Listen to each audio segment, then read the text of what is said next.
प्रिय भैया बहनों, आज हम लोगों का टॉपिक है derivation of second equation of motion by graph, यानी गति के द्वितीय समीकरण का निगमन करना है हम लोगों को ग्राफ के माध्यम से। सबसे पहले जानेंगे कि गति का द्वितीय समीकरण क्या होता है। गति का द्वितीय समीकरण होता है S is equal to U T plus half A T square. इस इक्वेशन को हमको ग्राफ की हेल्प से प्रूव करना है कि कहां से फाइंड हुआ, किस तरीके से ये आया है। तो इसको प्रूव करने के लिए ग्राफ के माध्यम से प्रूव करेंगे। तो ग्राफ जैसा अभी तक हम लोगों ने ग्राफ के बारे में जाना है, जैसे ग्राफ ड्रा करते थे उसी तरीके से ग्राफ को ड्रा करने की कोशिश कर रहे हैं और उससे किस तरीके से फाइंड करेंगे ये भी कोशिश करते हैं। चलिए, तो सबसे पहले क्या मानते हैं, सबसे पहले मान लेते हैं कि माना कोई ये एक्स एक्सिस है, ये एक्स एक्सिस है आपकी, और ये कोई वाई एक्सिस है, ये वाई एक्सिस हो गया, ये आपका ओरिजिन हो गया, ओ हो गया। यहां पे हम टाइम शो करते हैं, तो टाइम सेकेंड में इसलिए यस, यहां पे वेलोसिटी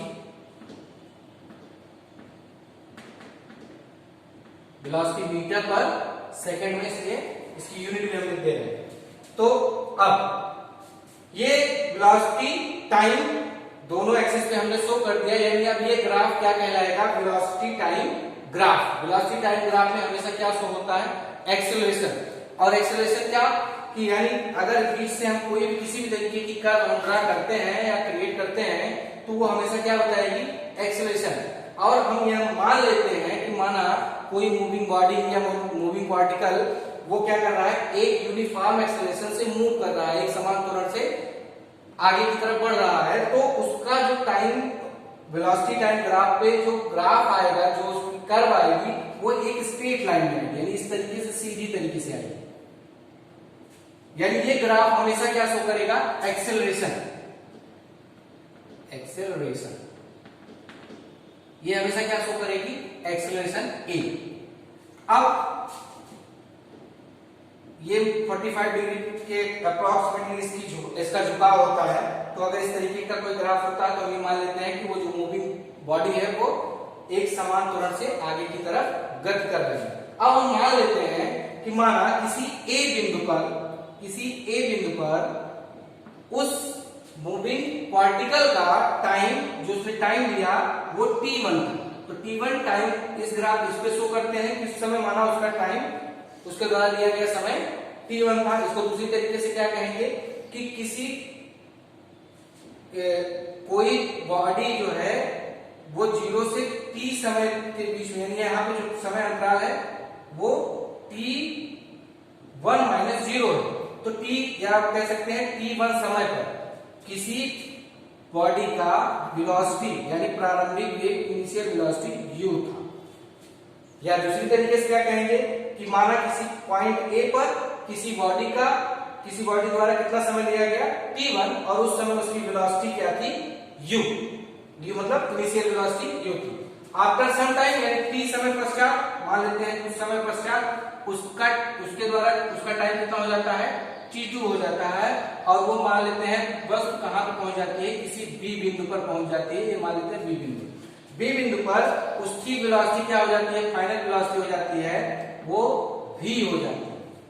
यानी किसी t2 टाइम पर कोई किसी बॉडी का जो वेग होता है, वेलोसिटी होती है, वो v हो जाती है। अब इन्हीं तो, और अगर इसके बीच में अब एक्सेलरेशन क्या होगा, a टू b, इसके द्वारा एक्सेलरेशन कितना चेंजेस होगा, a टू b, और इसके द्वारा कुछ न कुछ दूरी चली जाएगी। अब उसी चीज को फाइंड करने की कोशिश करते हैं। आगे क्या करते हैं, अब ये जो हमको 2 पॉइंट मिले हैं इस पे परपेंडिकुलर ड्रा करते हैं इन पॉइंटों से, यानी इसी चीज को कहेंगे इसके द्वारा चली गई यहां से यहां तक की दूरी, इसकी वेलोसिटी कितनी थी, u1 थी, और यहाँ पे v, u1 नहीं कहेंगे, सिर्फ u कहेंगे, इनिशियल वेलोसिटी। और यहाँ पे t1 टाइम लिया गया और t2 टाइम यहां पर इसका था। तो पहले परपेंडिकुलर ड्रा करते हैं, ये आपका परपेंडिकुलर हो गया। इसी तरह इस t1 से परपेंडिकुलर ड्रा करते हैं पुनः, V से ड्रा करते हैं परपेंडिकुलर ये, और T2 यहां से। ये आप जब ग्राफ पे बनाएंगे, ग्राफ पेपर पे बनाएंगे तो आपका अच्छे से बनेगा। अब इस मैं थोड़ा इसको डार्क कर रहा हूं, ये परपेंडिकुलर है,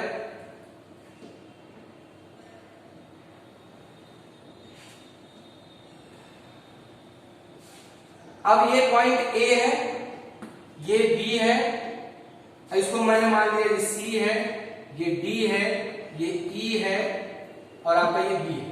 अब किसी मूविंग बॉडी का जो एक्सेलरेशन है वो ये ग्राफ तो शो कर रहा है। अब इसके द्वारा हमको निकालना क्या है, दूरी। इसके द्वारा दूरी कितनी होगी, इस कर्व द्वारा कितना एरिया कवर किया गया, इस कर्व द्वारा कितना एरिया कवर किया गया, वो अगर हम उसका एरिया निकाल लेते हैं तो मूविंग पार्टिकल द्वारा चली गई दूरी हमको फाइंड हो जाएगी। ये हो गया आपका, यानी ये एरिया अगर हम निकाल लेते हैं तो हमको ये पता चल जाएगा कि इस जो भी बॉडी मूव कर रही थी एक समान तरफ से, उसके द्वारा कितनी डिस्टेंस कवर की गई, कितनी दूरी चली गई।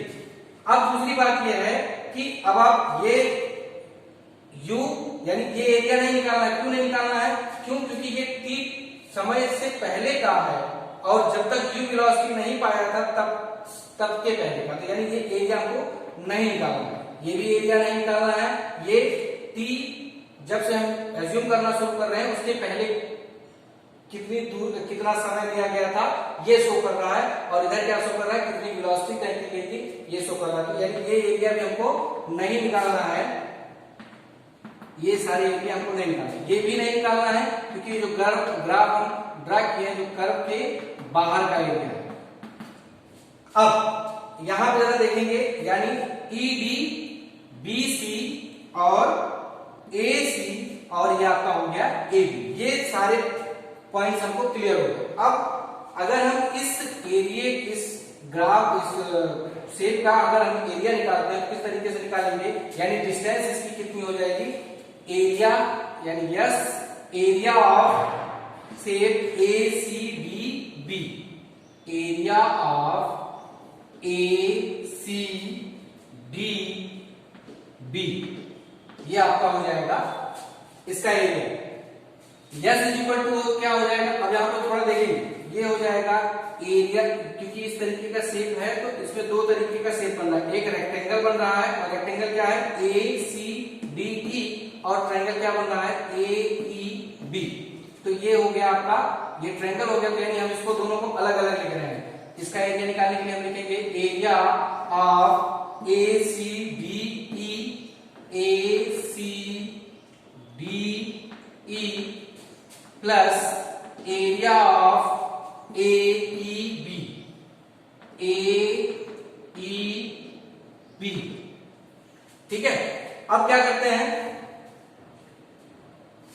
ये यहां से यहां तक कितनी वेलोसिटी होगी, u, क्यों होगी, देखिए इसके द्वारा तय की गई वेग में परिवर्तन कितना हो रहा है, 0 से u, यानी इसमें यहां से यहां तक ये इसके बराबर है, तो ये इसके बराबर है तो वेग में परिवर्तन u है, और यहां से लेके यहां तक वेग में परिवर्तन कितना हो रहा है, 0 to v, यानी यहां से लेके अगर हम कहेंगे यहां से लेके यहां तक हो जाएगा v, यहां से लेके यहां तक हो जाएगा v, यानी अगर यहां से यहां तक कहेंगे तो वेग में परिवर्तन कितना u, और यहां से यहां तक कहेंगे तो कितना वेग में परिवर्तन v, और जबकि यहां से यहां तक कितना होगा तो पूरा v है और इतना u है, तो ये कितना होगा, ये हो जाएगा आपका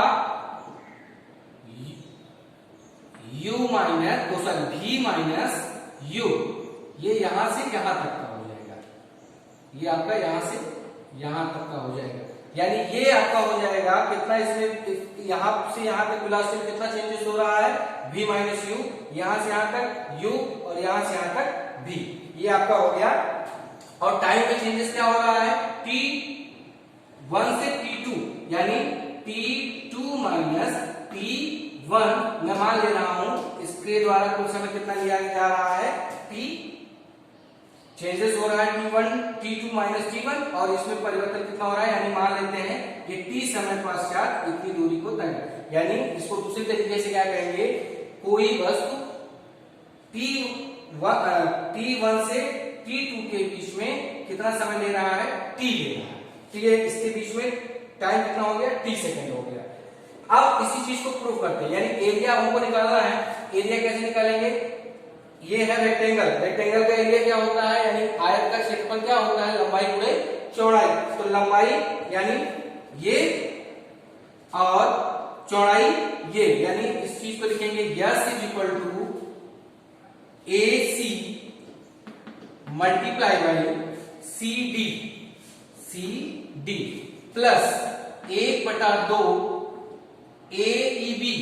AEB में ये एक तरीके का राइट एंगल ट्रायंगल है, समकोण त्रिभुज है। समकोण त्रिभुज का क्षेत्रफल कैसे निकालते हैं, 1/2 आधार गुणे ऊंचाई। तो इसके लिए आधार क्या होगा, AE और ऊंचाई क्या होगी, BE। तो यहां पे लिखेंगे 1/2 गुणे AE गुणे EB, EB ये आपका हो गया, इसका क्षेत्रफल हो गया। अब यहां पे रखते हैं AC क्या है, AC किसके बराबर है, CD की।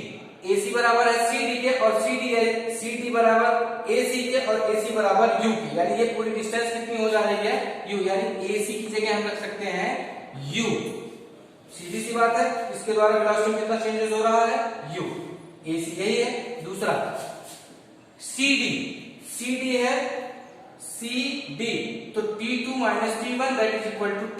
तो यहां पे CD की जगह हम लिख सकते हैं T plus 1/2 multiply by AE कितना है, T मल्टीप्लाई बाई T। और दूसरा BE, तो BE कितना है, BE में कितना चेंजेस हो रहा है, V माइनस U,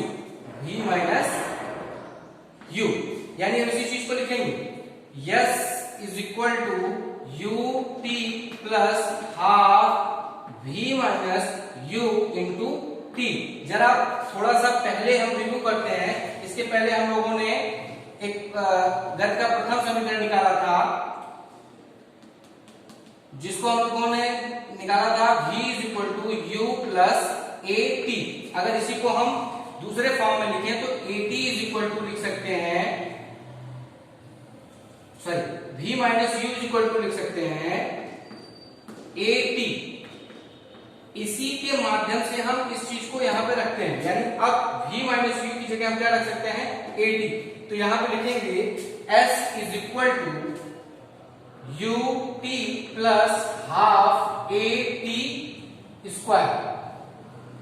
इसको मैंने बहुत शार्ट तरीके से आपको निकाल के बता दिया। इसका एक दूसरा भी मेथड है निकालने का, तो उसको भी निकालेंगे कभी। अब इसके लिए इतना पर्याप्त है। तो एक बार फिर से रिव्यू करते हैं इसके बारे में, हम लोग क्या पढ़े, कैसे जाने, क्या निकालते हैं। हम लोगों को पढ़ना था derivation of second equation of motion by graph. तो ग्राफ के माध्यम से हम लोगों को गति का द्वितीय समीकरण निकालना था। तो हम लोगों ने सर्वप्रथम क्या मान लिया कि माना कोई बॉडी है जो यूनिफॉर्म एक्सेलरेशन यानी एक समान त्वरण से मूव कर रही है, और मूव करते समय किसी ए पॉइंट पर उसके द्वारा लिया गया समय t1 था और उसकी इनिशियल वेलोसिटी u थी। आफ्टर सम टाइम, कुछ समय क्या था, वो t था। कुछ समय बाद वो b पॉइंट पर पहुंचता है और उस समय उसका टाइम हो जाता है t2, और उसके द्वारा ली गई उसके द्वारा फाइनल वेलोसिटी क्या हो जाती है, v। अब उसके द्वारा चली गई दूरी क्या होती है, तो हमने बताया दूरी क्या होती है। अगर हम इसका एरिया फाइंड कर लेते हैं तो ये उसकी दूरी को शो करता है। ये एरिया क्या हो रहा है, एरिया ऑफ ACD। तो ये एरिया अगर हमने फाइंड कर लिया, और इस एरिया का कोई पर्टिकुलर शेप नहीं है, तो इसलिए इसको दो भागों में तोड़ देंगे। पहला एक रेक्टेंगल के और दूसरा ट्रायंगल के। तो दोनों का अलग अलग एरिया हम लोगों ने निकाल लिया, तो फिर जैसे ही हमको इसका एरिया आ गया UT और इसका आ गया AT का स्क्वायर, ये यहाँ पे AT मल्टीप्लाई बाई AT, यानी किसी चीज को थोड़ा सा अगर लिखना चाहते तो लिख देते S is equal to UT plus half AT multiply by T। अब आपका नेक्स्ट लाइन में आपको ये शो कर रहा था S equal to UT plus half AT square. बस इसमें इतना ही था, बहुत ज्यादा कठिन नहीं है। थोड़ा आप इसको सहजता से समझने की कोशिश करेंगे, थोड़ा टाइम देंगे तो आपको बहुत आसानी से समझ में आ जाएगा, और एक बार समझ में आ गया तो फिर भूलने वाला नहीं है। और मोस्ट ऑफ क्वेश्चन इससे पूछे भी जाते हैं पेपर में, डेरिवेशन करने के लिए भी आ जाता है कि गण के द्वितीय समीकरण का ग्राफ के माध्यम से निगमन कर दीजिए। तो इसलिए इस पर विशेष फोकस करिएगा और पढ़िए। कोई समस्या होती है तो कमेंट के माध्यम से पूछ भी सकते हैं। थैंक यू, आज के लिए इतना ही।